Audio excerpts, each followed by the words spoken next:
Hello, everyone from Southern California.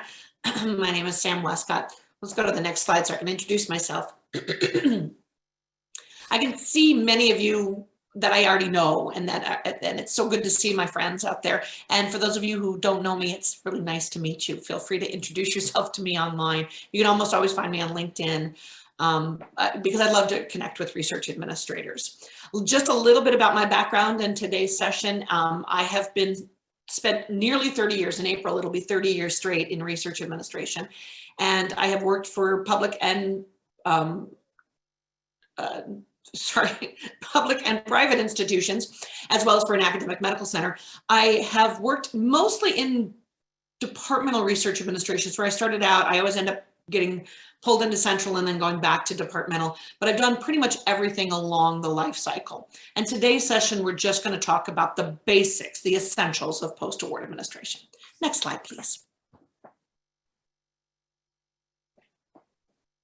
So we're going to start with just the foundation. And one of those things that we need to remember about this is that everything is there for a purpose. So all of the guidance that we have to follow comes down to the rules that we obey. Knowing where those rules come from can be really helpful. So I'm just going to give you a quick reminder right here. We have rules from the federal government because we're dealing a lot of times with federal funding. And that can be from the OMB circulars and the agency guidelines, as well as the FAR. We'll talk about some of this, but I'm not going to go into great depth because this isn't the session for that. This is an essentials of basic session. We also have state rules. So you can have state institutions who get a little bit more influenced by state rules. And then you can have private institutions within states that can also be influenced by state guidance or by local guidance. Just as an example, California Institute of Technology, CalTech, where I work, is in the city of Pasadena. The city of Pasadena has a $15 minimum wage. So that means that we have to have a $15 minimum wage. That's a state rule. It's just one of those things that can impact us. There are also institutional policies and procedures. Now, this can be influenced when you're at a public institution by your state laws and your state government. This can also be influenced if you're at a private institution by your donors or your mission or your mandate or who you are, how you identify. So all of these things can have an influence on post-award administration.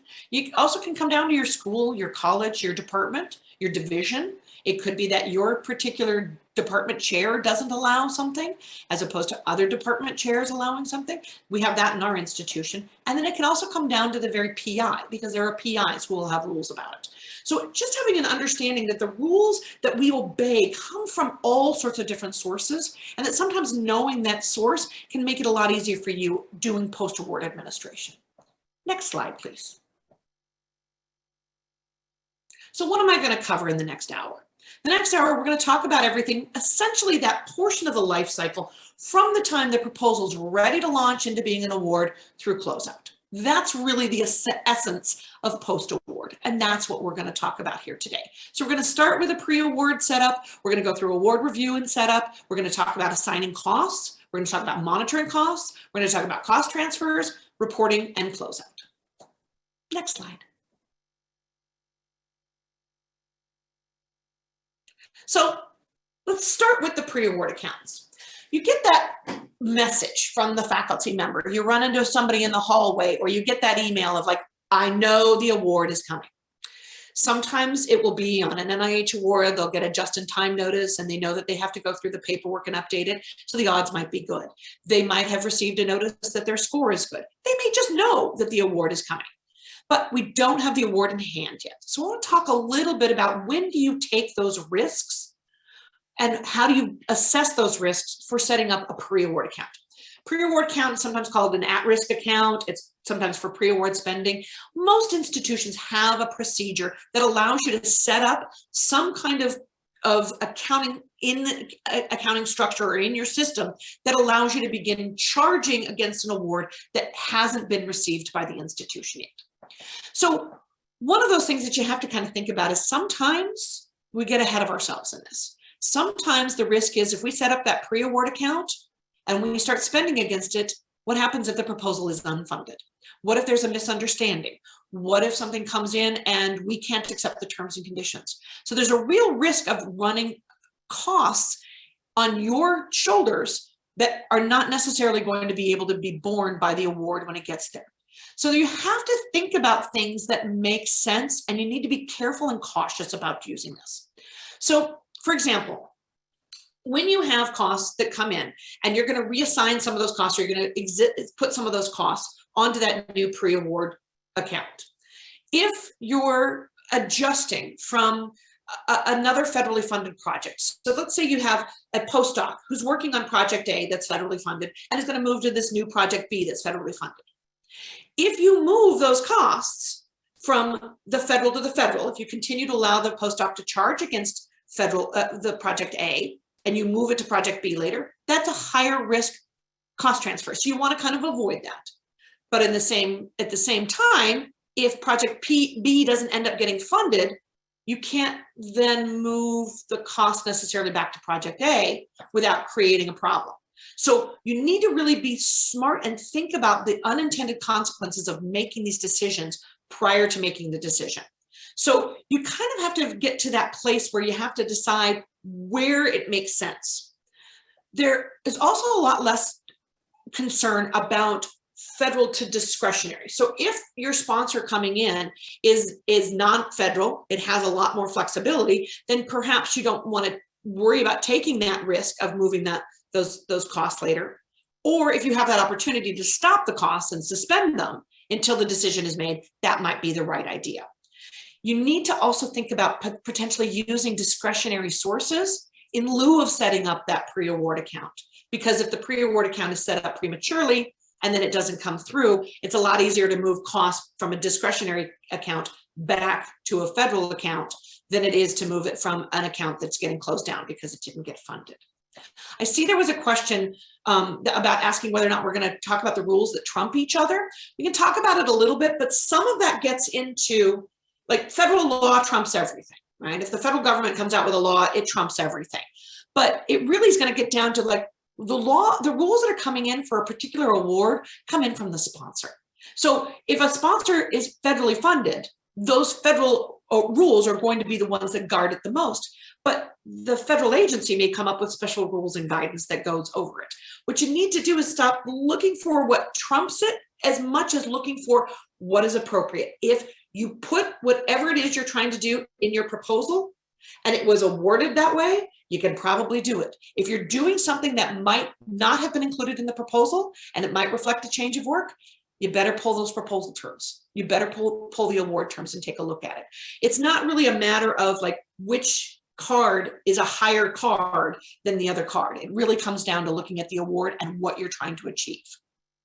Now, the rewards for doing appropriate pre-award accounts and doing things appropriately is that if you do know that this is coming in, you can get those costs assigned correctly and in the right bucket and set up and running already in the beginning. And of course, then you reduce your numbers of cost transfers. So when you're doing post-award administration and you're at that part of the life cycle where you think the award's coming and you're really excited about it and you want to do things right, take a pause and do a really good look at what's coming, who's sponsoring it, how do we know that it's coming, making sure that you reduce those risks before you set up a pre-award account.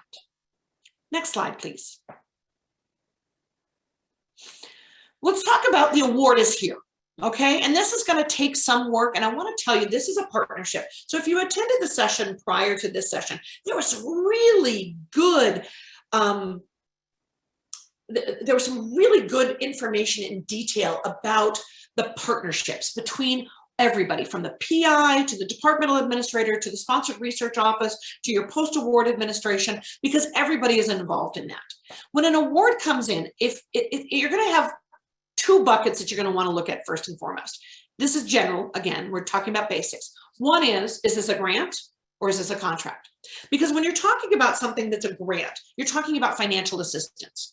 So not to belabor things that you're going to hear in other sessions, but a grant is such a ubiquitous, overused word, because what it really means is someone's giving you money that furthers their mission and furthers your mission.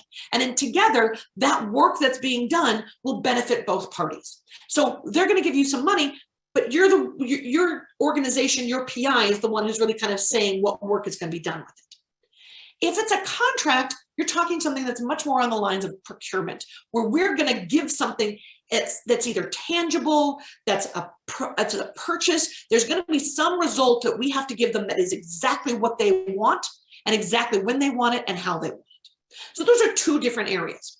So most of the work that we do is grant funded. There's a little bit of discretion around that. So when you're looking at an award, that's the first question you want to ask yourself. Because if you're dealing with somebody who's been funded, say you have a PI who's had tons and tons and tons of grant funding, is a really astute researcher and really works well with research administrators, and they get their first contract. All of the rules are slightly different, and you're going to help that PI make that transition to treating this differently because it is different than a grant. So you need to understand that first and foremost, and that's where you can kind of look at it and say, okay, well, now I need to know where my rules are going to be. Now, clearly I updated an old slide since it's referring to OMB Circular A110. So we're going to pretend that's talking about 2CFR 200, and we're going to move forward, but we are really going to talk about the rules that guide this area when you're doing award review, because you want to be able to look at what you're going to have to do over the life of the award. Next slide, please. So the first thing that you want to look at is you want to be able to look at the budget, because the budget is the estimate that we put forth of what it's going to cost in order to do this work. And a lot of times that budget is reduced. So one of the challenges that you have is you have to figure out, like, what does that reduction mean? I will tell you, in my 30 years of experience, most often people want you to open that account and just start spending. Lacey made a really good comment in the comments section, in the chat section, about not before you really doing a good look at the pre-award review before you begin the work. You need to really do a good look at the budget, and you need to look at the award before the work begins. The minute that $1 is spent against that project, you've accepted the terms and conditions. It's a lot easier to come back before you've accepted it to push back on any changes that need to be made. Now, a different budget requires a conversation with the PI or the research team. Now, if it's a 5% budget change, it may not be as impactful, but if it's a 25% budget change, it could really be impactful. Because you think about that, if it's a 25% budget change, if it's a 4-year grant, it's like losing an entire year. So what you need to do is you need to take some time to take a look at what they cut, and if they even tell you what they cut, or if they just took that $100,000 grant and they cut it down to $75,000. Because the question needs to be asked of how is the work going to continue and be done if we're not going to get fully reimbursed for what work is going to be done. And so there needs to be a discussion about reducing the scope of work or taking on some costs in the form of cost sharing, whether it's uncommitted or committed cost sharing, if the budget has been cut. This is a conversation that needs to be had with the PI, and then the actions need to be taken by the research administration team to be able to ensure that the work going forward really reflects either the new statement of work, the new budget, how things are going to be structured, what we're going to do, so that everybody knows before the work begins exactly what's going to happen. The other thing to look at is the performance period.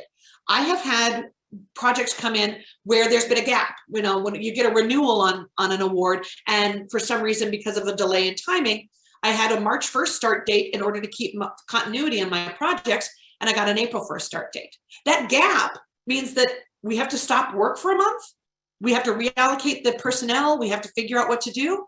Or do I go back to my sponsored research office, remember I'm a departmental researcher, and say, can we ask for the agency to give us that month beforehand?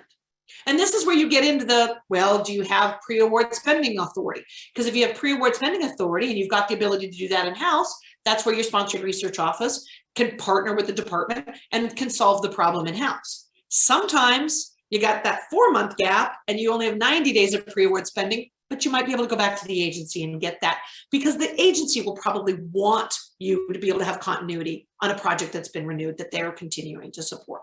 So it really makes sense to be able to follow this and to make sure that the performance periods are correct, and also make sure that it accommodates those pre-award costs.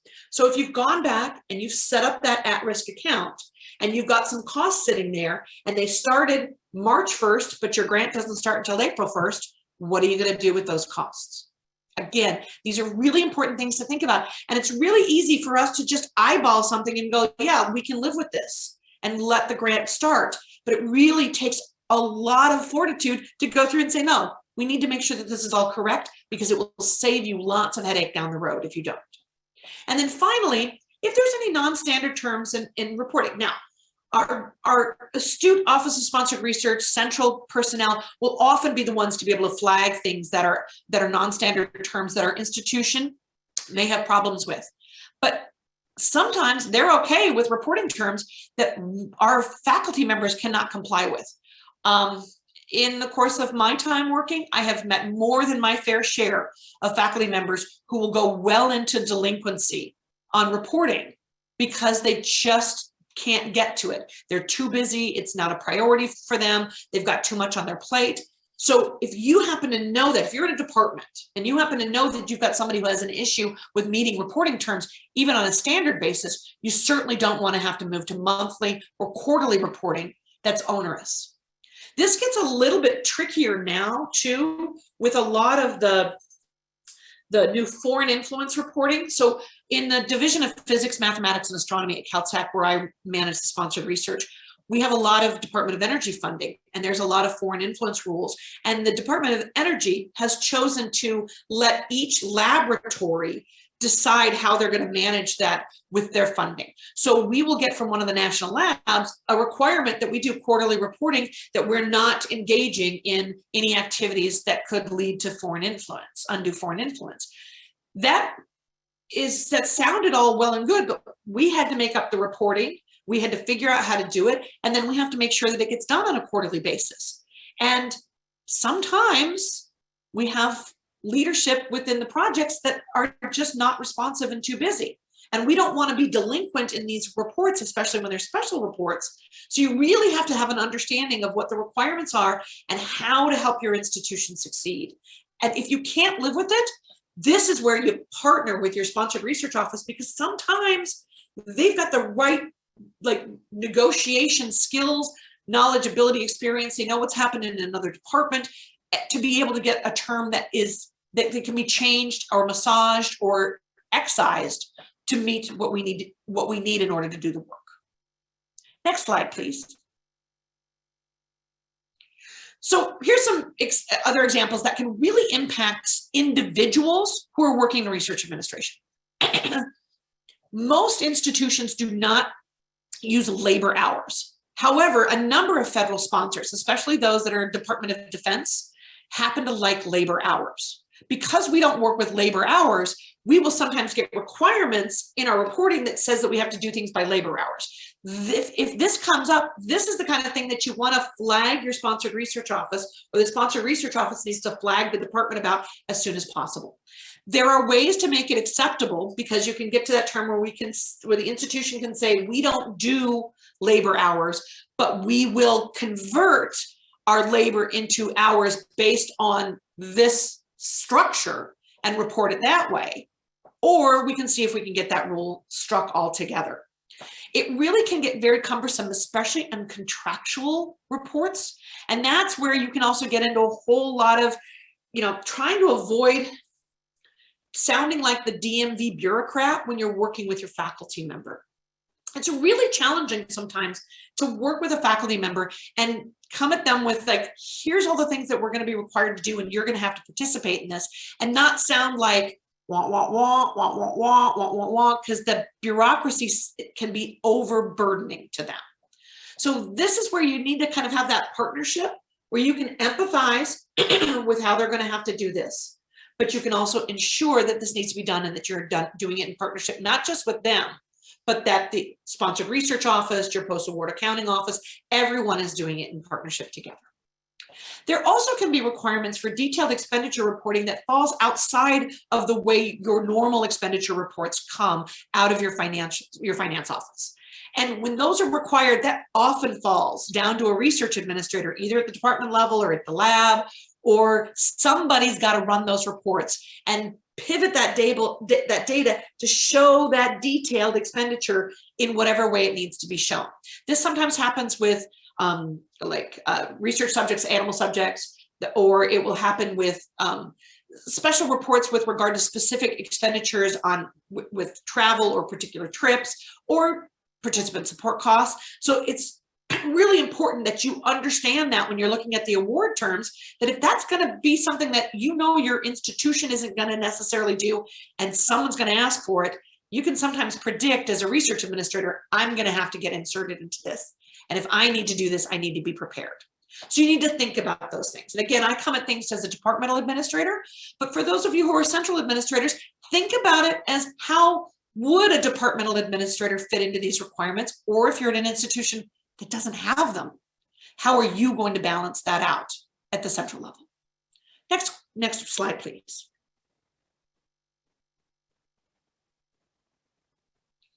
So when you're setting it up, one of the best things that you can do is to really use your accounting system to your advantage. Now, this takes a skilled, knowledge, experienced research administrator to come in and kind of learn how different accounting systems work.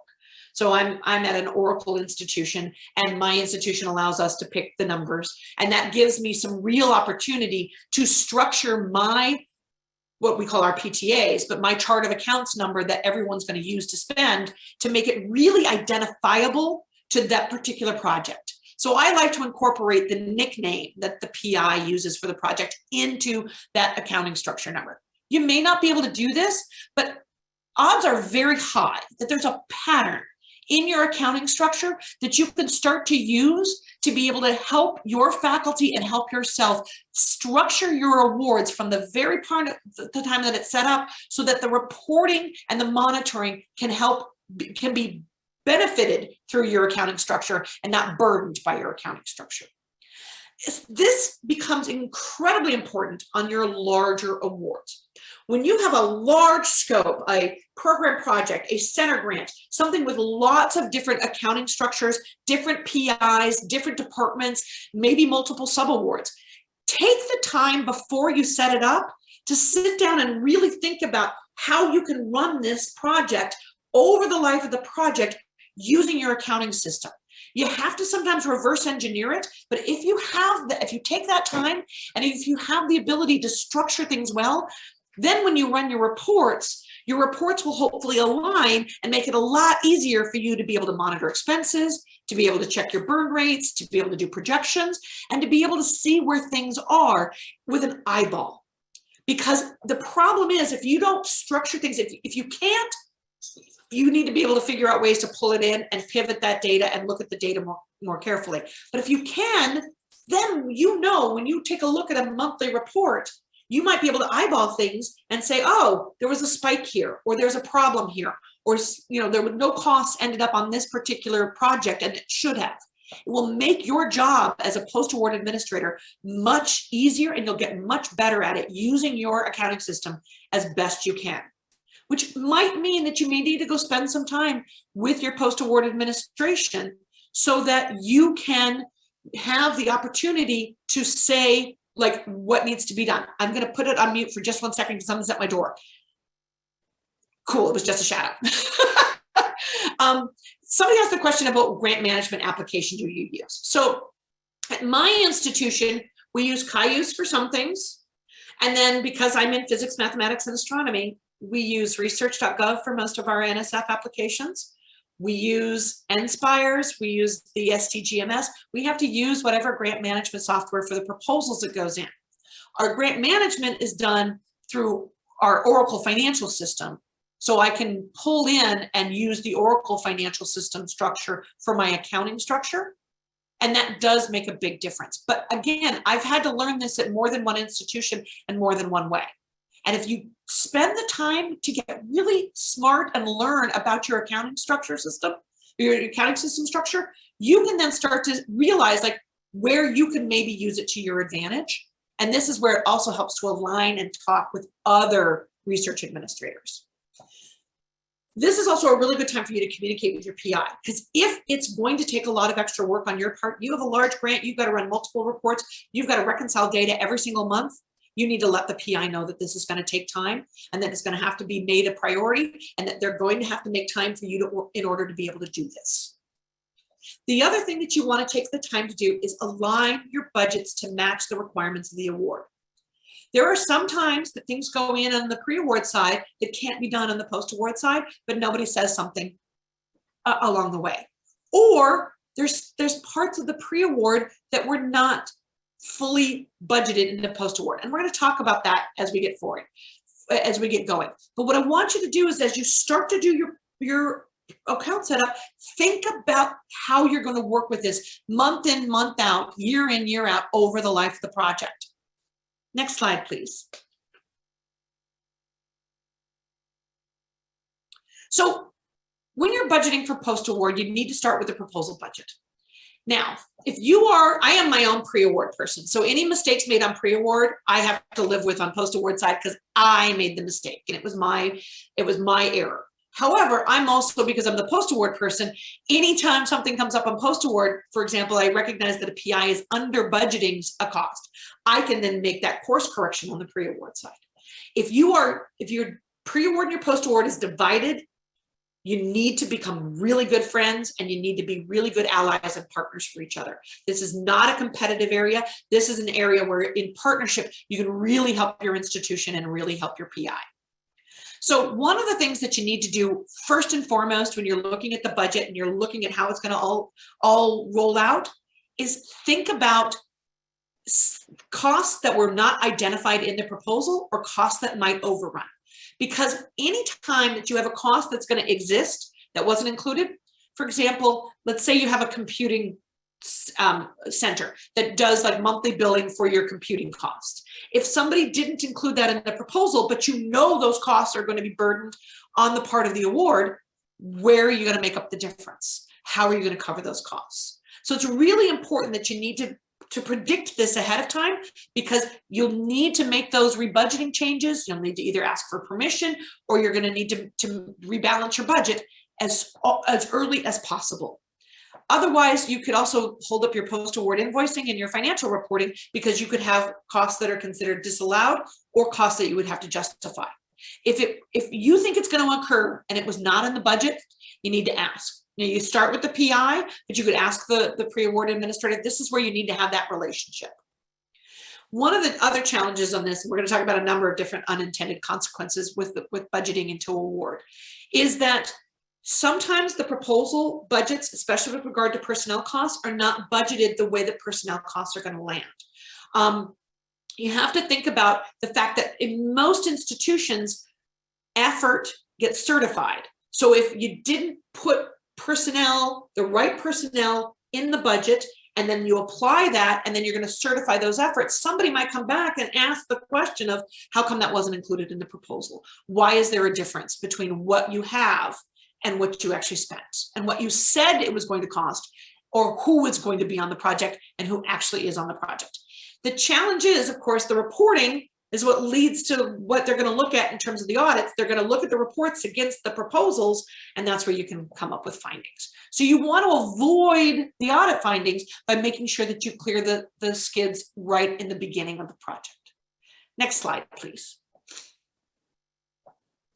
So in assigning costs, one of the other challenges that sometimes happens when you're looking at a budget is you recognize that something that was allocated in the budget to equipment is actually materials and supplies.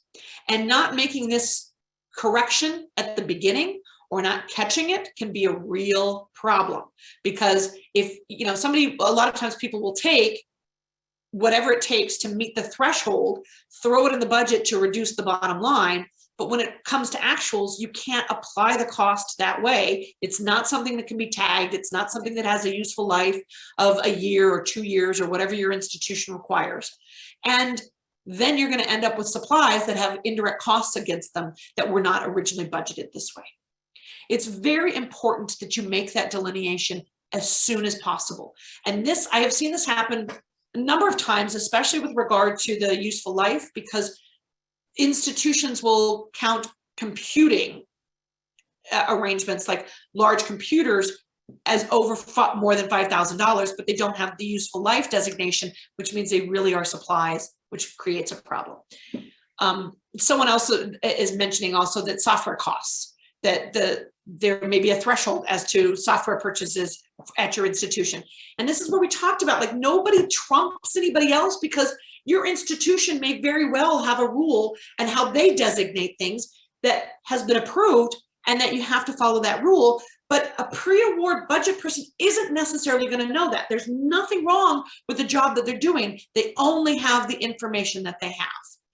So it's really important that you pay attention to what costs are real, and you need to communicate, and you need to go back and sit down with a pre-award person and go over their budget when the award has come in and show where the differences are, so they get smarter at their job. They need to come to you with, here's what I hear is going on. Where might we be missing things so that it can be changed on the back end, at the pre-award budget side. It all works in tangent together.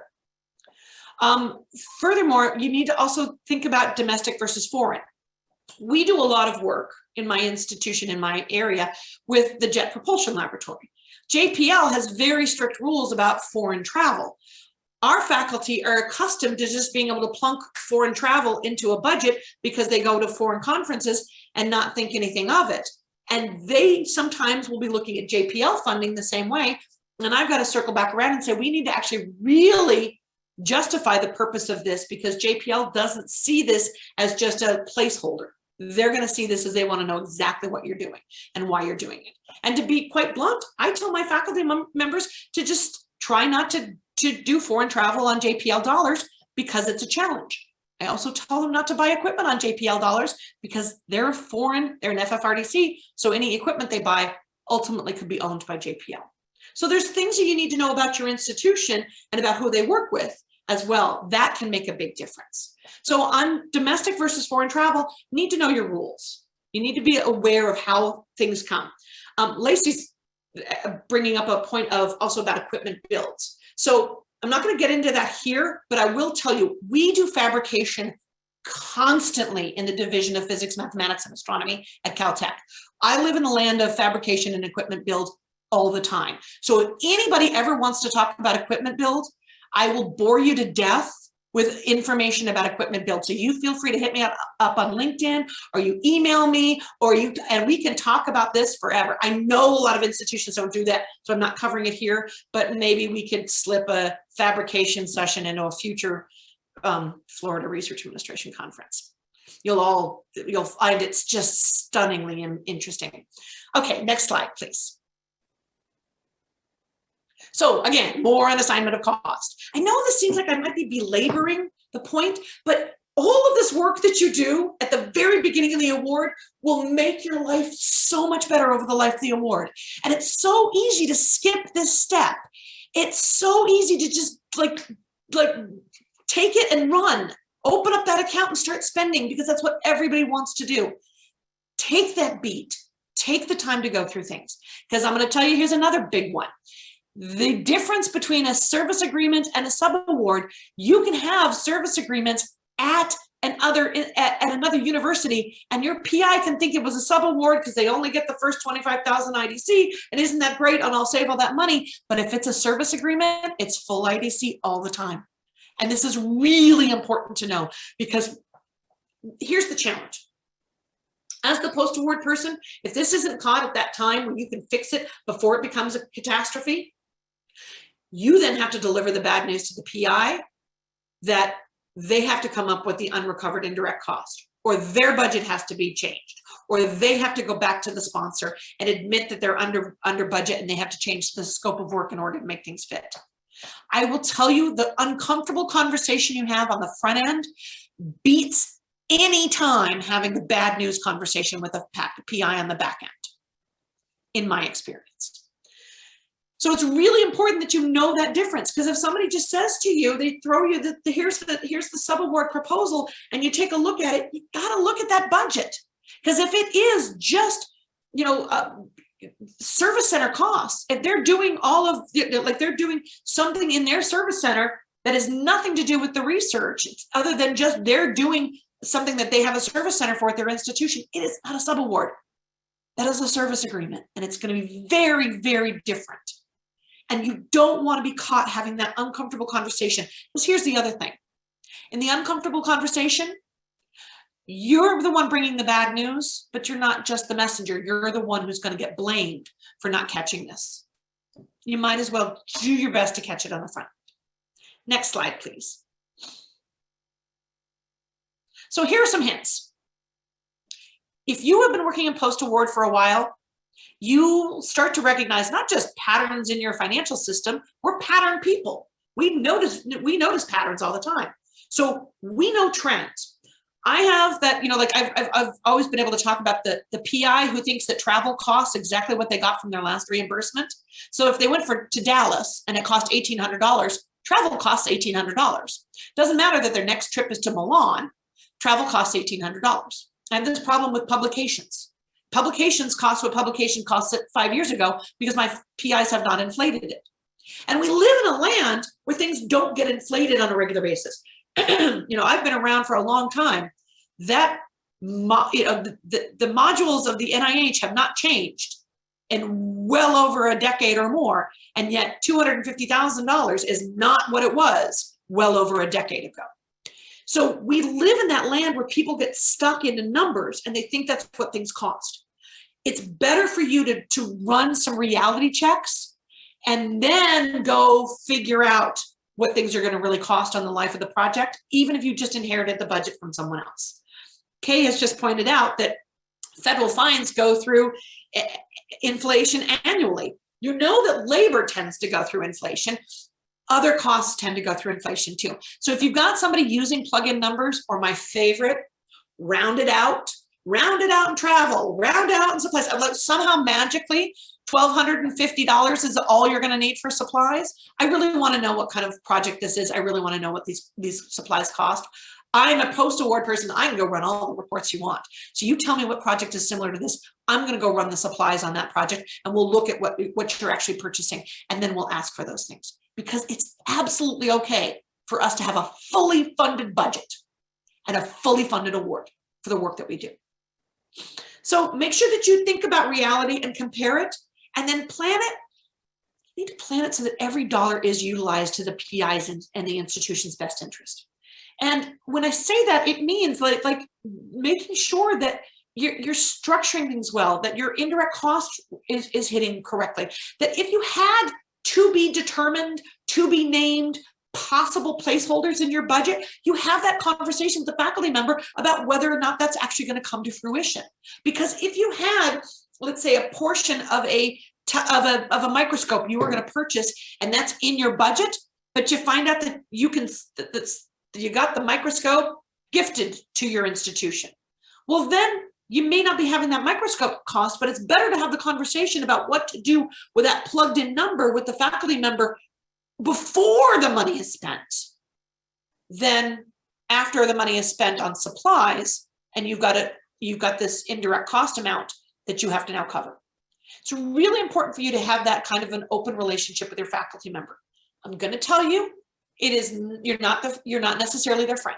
It's great when they're friendly. It's great when it's a warm relationship and there's a lot of open communication, but you still have to be the one to be able to deliver honest, frank, detailed news with the data to support it. And if you can do that in the front end, it will make your life and their life much, much better. So if you don't do it, you are somewhere along the line going to not get enough direct costs, which means at the end of the life of the project, you're going to be either closing it and then moving the cost overrun onto discretionary funds, or you're going to be ending it earlier because you want to have, you're running out of money, or you're going to have to go back to the sponsor and reconfigure some of the scope of work because you're not going to be able to do all of the things that you promised to do. It's a lot better to be able to be attending to that from the get-go rather than deal with it after the fact. You also can deal with a loss of F&A and indirect cost recovery. And depending on your institution, that can impact your department or division, because a lot of institutions, that indirect cost recovery for the university directly feeds funding that supports the department or the division or the school or the college or the PI. So it can have a negative impact in more than one place. And then, of course, you can end up with disallowances because you didn't ask for it. You didn't say you were going to need it. And then when you did need it, it was found to be a disallowance. And then you got to pay for it somewhere else. So these are all really important things to think about. Next slide, please.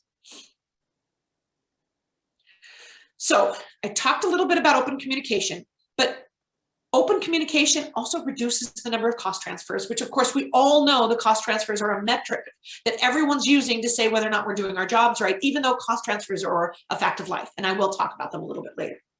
It will reduce manual adjustments, disallowances. It will reduce revised invoices and financial reports. And you don't want to have to redo work that's already been done. So you want to make sure that things are going along swimmingly, and you want to make sure it's set up from the beginning. Of course, it will reduce audit findings, because frankly, what you want is you want an auditor to be able to look at the work that you're doing, say, oh, this all falls right in line. I'm going to move and look at somebody else's work. And then ultimately, if it does create some problems, it could lead to a loss of expanded authorities or a loss of letter of credit drawdown by your institution. And those are two things that just become more bureaucratic trouble on the shoulders of the research administrator. Yes, it's a negative for your institution, but really a lot of times the work from that then lands on the research administrator at the local level. Next slide. So you're up and running. You did a great job. It's moving on swimmingly. How do you make sure that we do good expenditure monitoring and review? So most of the time, this is going to be departmental administrators usually doing this, but I do know that at some institutions, this is done at a central level because there aren't departmental administrators. So you need to think about how you're going to do your work, and then make sure you're doing it consistently. So do you run reports? Do you look at each expenses? Do you look at expenditure reports? Over the course of the month leading up to that report, when expenditures happen, do you get pinged for approvals? So at my institution, I get pinged on all of the P card charges. I get pinged on all of the procurement orders. And then I get to run the reports at the end of the month, and I get to look at things. I also set up all of the labor, and I get to see all of the labor that's sitting in what we call suspense, which means it didn't have an appropriate account to land on. So I have a lot of this noise coming across my desk. And as a departmental administrator, I could think, well, I already saw the P card charges this month, so I'm not going to worry about P card charges when looking at my reports. Or I see the procurement order, so I'm not going to look at my open purchase orders or things that have come through. And the challenge is, of course, as we all know, is the timing, right? Because you may be looking at P card charges in 1 month that maybe because of processing or delays aren't going to hit for a while. Or maybe they're really old and they were for a project that you closed 3 months ago, but the PI didn't turn the receipts in.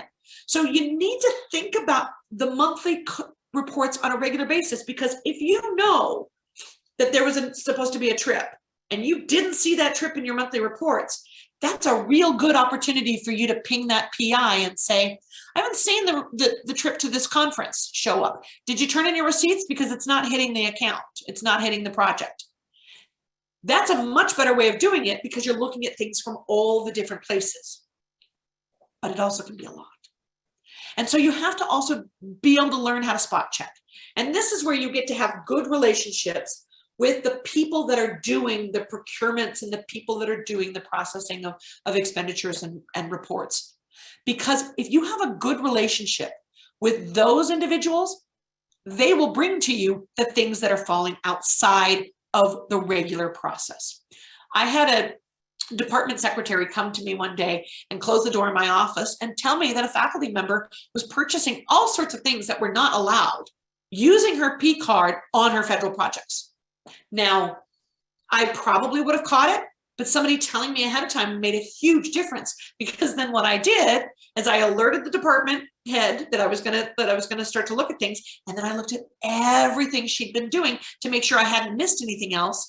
And then when I was able to sit down with her and explain to her that she could not purchase her and furnish her office from Crate and Barrel on her NIH grant, that these are the places that she could put those charges because she has the discretionary control, or in the case of this case, I'm going to need you to reimburse the Institute for these costs because the Institute does not see this as an allowable expenditure. I had all of the data to back it up. And I love that you can't use my NIH grant for a Keurig. She bought a $1,000 espresso machine in that same purchase. Okay, Stephanie, you have your hand up.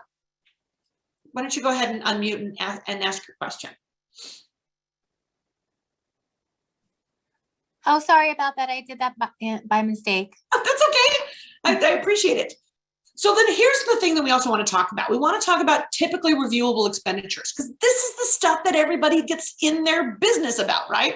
So because of the whole, way back in the day, the $16 muffins, which really was just $16 continental breakfast, which is a totally reasonable charge, but the government got all up in arms about it. They look at food.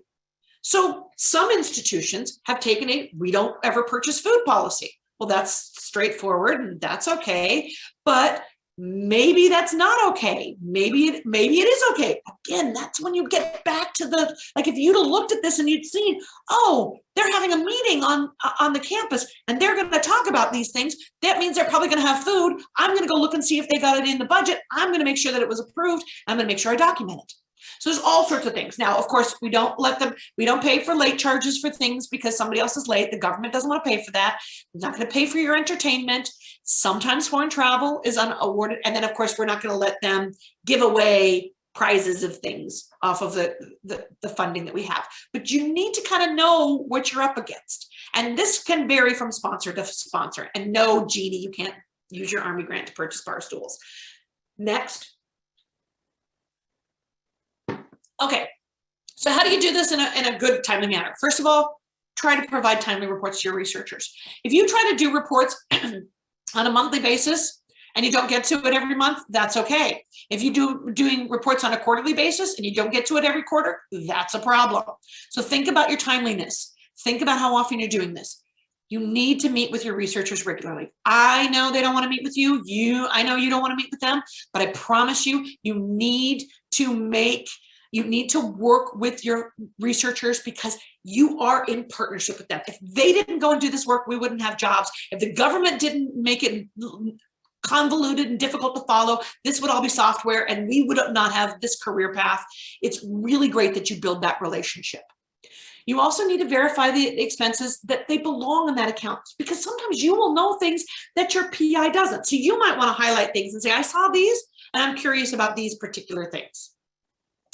You want to make sure that you investigate any outstanding expenses. Remember what I talked about, like, where's that travel? Where's that purchase that I was waiting for? How come this commitment, this purchase order has been open for 6 months and we haven't received the instrument yet? You need to resolve things in a timely manner because you need to do your cost transfers in fewer than 90 days. Doing them in over 90 days should be a rare exception, because it's just going to get highlighted, it's going to get pulled, and if you have a lot of them, they're going to come questioning whether or not you're doing your job well. No, fewer cost transfers really is an indicator that you're doing this well. So next slide. And then we're talking about cookies and passion. I have a lot of passion for this field. I couldn't have done it for 30 years.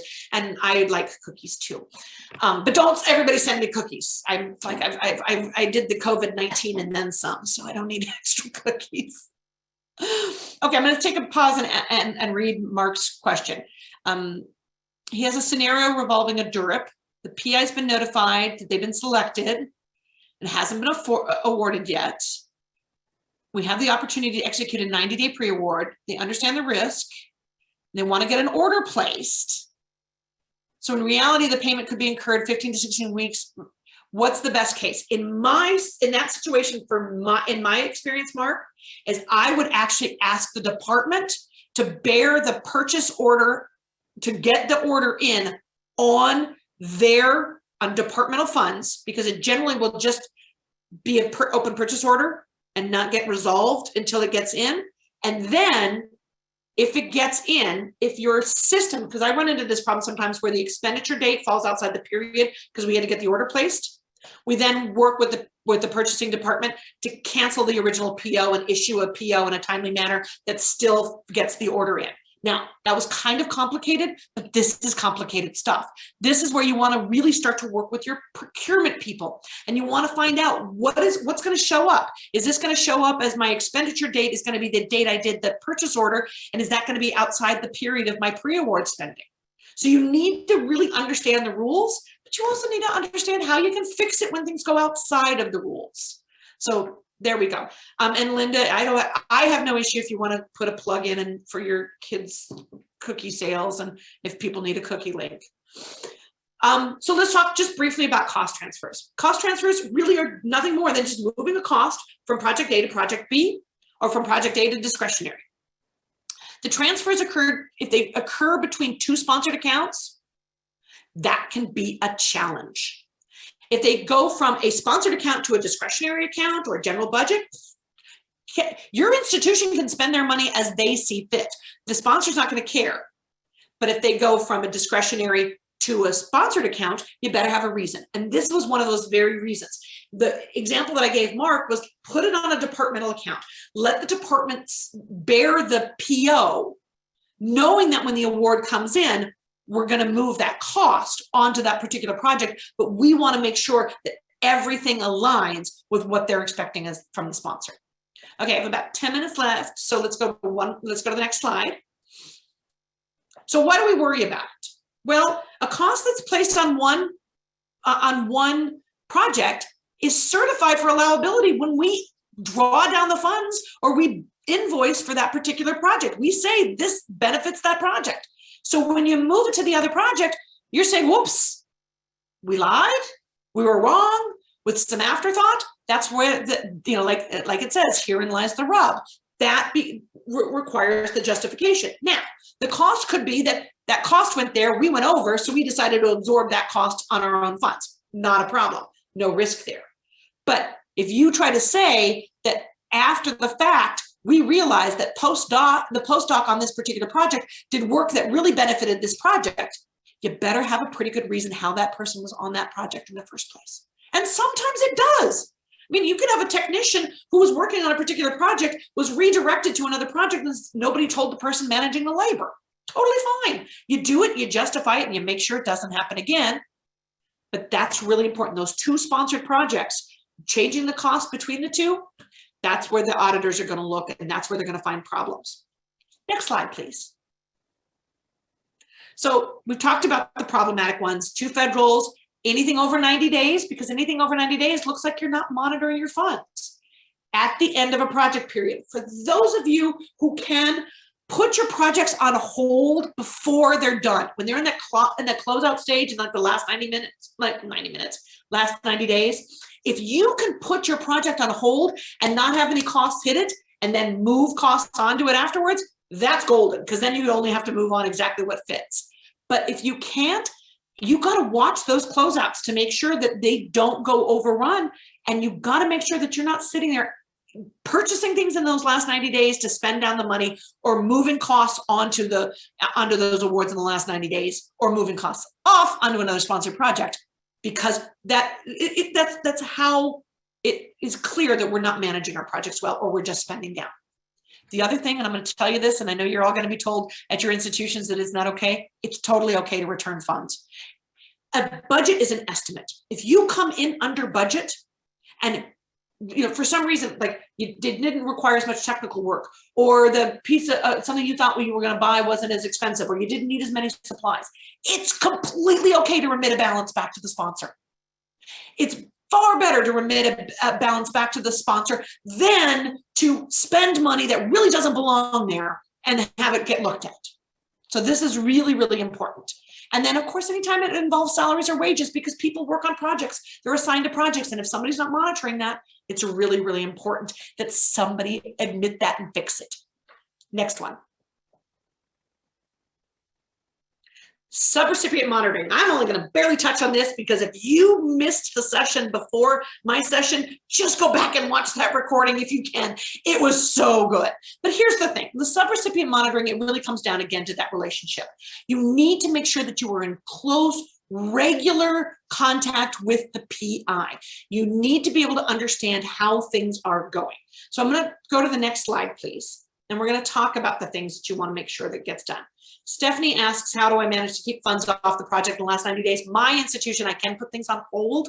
I can put labor on hold. That's the way I do it, is I put all the labor on hold, and then I revisit it as it, like either each month or when I go to do the closeout. Here are the questions you need to ask a PI about their sub awards. First of all, when you meet with them, you need to just ask the PI, is the progress going along that matches this invoice? Now, if you have a good relationship with your faculty member, this can all be done in an email, because you can document it. But you better be asking the PI this, because if you're taking the responsibility of answering this on behalf of the PI, I can guarantee you, you don't know. The PI is the only one who knows. You need to ask about if are there any delays or any results that are taking us in an unexpected direction. Have they been giving you timely submission of progress reports? Are there these amounts that I see on the invoice? Are they exceeding what we thought it would be? I mean, you can look at your obligation. All of our obligations go out with costs not to exceed, but that makes a lot of sense. There's a comment that somebody has the PI sign the invoice. We've had that. I've had that in the past. I take an email. I'll take whatever I can get in some form of documentation. I will check to make sure that the invoice dates are within the subaward period, but I will tell you that most institutions do a good job of invoicing and their subawards are good. The ones you want to worry about is when you're dealing with a subaward to somebody who's new or inexperienced. And then you want to check whether or not costs are allowable and reasonable. You can ask for detail, but one of the things that you have to mention is that we have to meet that 30-day payment. So if there is a problem on this invoice, there needs to be some stuff done right away. So let me just go to and then I'll also make sure that they're fulfilling their cost share commitments. So let's go to the next one, the next slide. So this is where your partnership with sponsored projects really matters. You need to let the sponsored project office know if a subrecipient submits a prior approval request because they want to make sure that there's a change. Your PI sometimes think, oh yeah, I can approve that. They can't approve it. If there's a prior approval request, it's got to go all the way to the sponsor. You're going to have to involve your sponsored projects office, and they're going to want to have you kind of help them navigate this space with the justification, your PI signing off on this, all of it. If there's non-performance on the part of a subrecipient, you need to let your sponsored projects office know. In my experience, I had a PI at the other institution who was a former postdoc under this PI, and my PI wanted to protect him, but he wasn't doing the job right. My sponsored projects office let that institution know, and they were able to help mitigate the system, the problem when it finally did make its way into being a crisis. If it didn't turn into a crisis, so what? You have to keep those relationships intact. You do not want the bad relationships between a PI and another PI. You do not want them to infect other faculty members at your institution or your institution itself. If they fail to comply with subaward terms, that's an institutional compliance issue. You want to bring your sponsored projects office in, and any concerns regarding the allowability of invoice expenses. Because if it's not allowable for us, it wouldn't likely be allowable for them. Next slide, please. So I want to talk about project performance as well for the subawardee. You want to make sure that they're getting things done ahead of time, or they're getting things done in a timely manner. We talked about, I've had a subawardee who needed a no-cost extension when the rest of the project was done. And I had to talk to the PI and decide whether or not we were going to sit with a project open doing nothing for a year so the subaward could finish. That put a lot of extra burden on me, and I ended up having to do it.